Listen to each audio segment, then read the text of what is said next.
wonder what won Racing Game of the Year. Nominees for Best Sports Racing Game.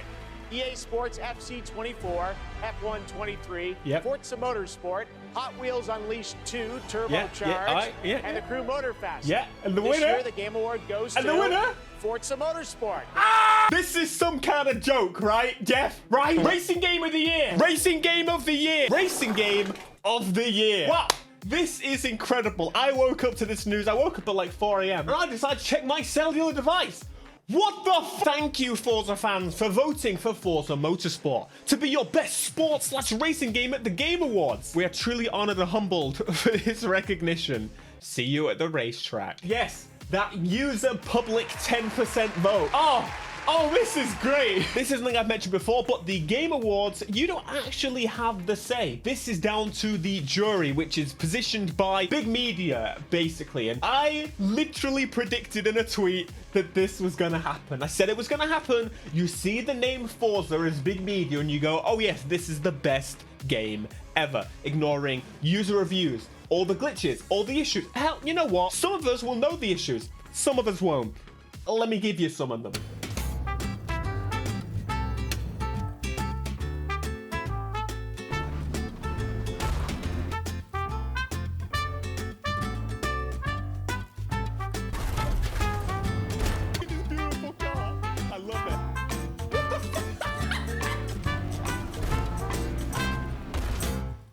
I'm trying to be chill. I'm trying to be chill because ultimately Jeff has given me content and Jeff has given me the ability to let you know that down below in the description and the comment section, you will find my game awards where you can vote for your favorite game. And ultimately this award could go to a game you don't like. That's pretty freaking cool if you ask me. I've had that, mate. It's pretty obvious when you go through that nobody is happy about this. To the point, some of the biggest Forza fans genuinely are posting things like this. The most hilarious one, I think possibly the only person to be enjoying Forza Motorsport from what it seems. For clarity, Forza Motorsport won the Accessibility Award, which, I mean, the car can drive itself without you doing anything. So I think, yeah, the game plays itself, cool. Mr. AR12 Nick said, well deserved, one of the coolest features in the game, congrats. This may be one of the biggest and best ways to insult a game ever without losing your early access on the next game. There's no mention of anything on the Game of the Year award tweet. If that doesn't say a lot, I don't know what does.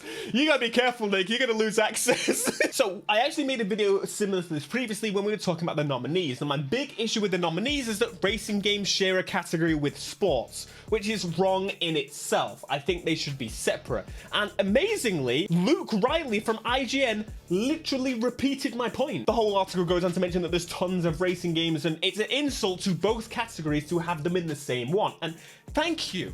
We finally got IGN aligned with us. This is stupid and nonsensical. The problem is, though, they announced it on the day of the award show. Cheers, mate. So this is my community, and of course, a lot of us are disappointed that the Crew Motorfest didn't win.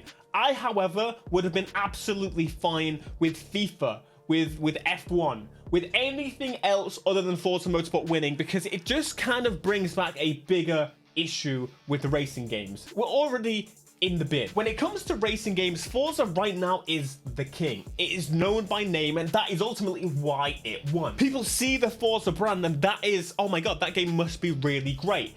Clearly, not many people play Forza Motorsport, and well, we know that. The issue arises when these awards are given out to games that clearly none of those people that voted have played, because otherwise this wouldn't have been the outcome. We're gonna see Forza Motorsport on shelves with like maybe a nice sticker or a special edition saying Forza Motorsport Game of the Year edition, and Lil Jimmy for Christmas is gonna get Forza Motorsport Game of the Year edition. Do you think anyone that gets that as their maybe first or their first racing game in a long time will ever look at a racing game ever again? Is that the whole intent of Forza games these days, is to bore the shit out of you to the point you never buy a racing game again? Because that seems to be the case, especially with this new one. These Steam database charts are brought up quite a lot by the community, but as you can clearly see, the obviously low player count of Forza Motorsport. Now, the argument here is that if you have Game Pass, which is where the majority of people are going to be playing this, of course, that's where most people are playing. But the game is trying to focus itself as a sim racing game, and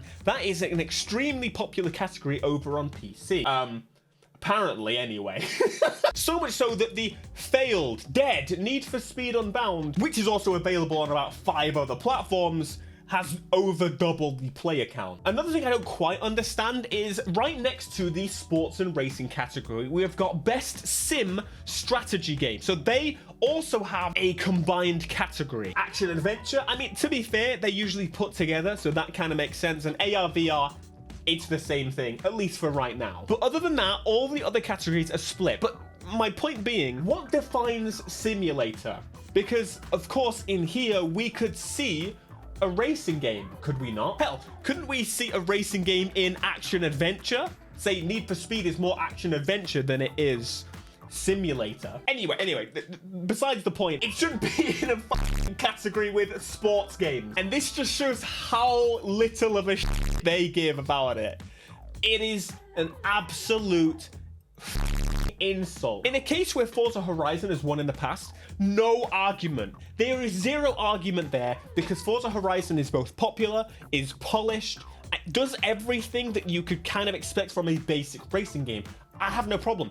I don't enjoy it. That's not the problem here. This game is broken. It is the worst state of a release of a Forza game ever. And you can't even make the argument that normally I usually say, if a game has issues and bugs and problems, as long as they're not game breaking and they've tried something new, I wouldn't have a problem. They have less content than any iteration of Forza Motorsport ever created. But my question is this a standard thing for the majority of games? Do they actually not give a shit about the games? Do they just look into them and look at a trailer and go, yeah, that one looks better, and vote based on that?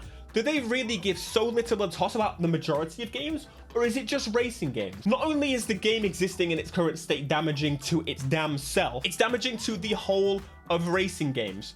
Criterion was separated, split up, or essentially almost shuttered in terms of Need for Speed because the game didn't do that well. And then we compare that to Forza Motorsport, and then we give it Game of the Year? I don't think there's anyone out there that could genuinely that has played more than one of these games could say that that game deserves the win right there. I would have been less frustrated if EA Sports FC won. And that says a lot because I have got majorly pissed in the past when a sports game has won this category. Because again, they should be separate. And the one time a racing game does win, we get this. The issue of downgrades doesn't even bother me that much. This is what the game should have looked like based on the trailers, and this is what it looks like at launch. This is just something that happens. Downgrades visually happen. This one actually isn't that bad. It's more so to do with the lighting. Of course, they spruced it up a little bit, but the shine on the car is the only thing that really... But this... just, it doesn't bother me. Of course, I would prefer it to look like they promised, and that's what I like about, say, for example, Rockstar. They usually show the game in its current state, and then we actually get better later on. The gaming industry continues to push racing games down, even though they have produced the most options in a long time. So something for everyone out there. I actually made a video dedicated to this, and ultimately the state of racing games as they are today, which you can check that out here. And don't forget to vote on the actual Racing Game Awards.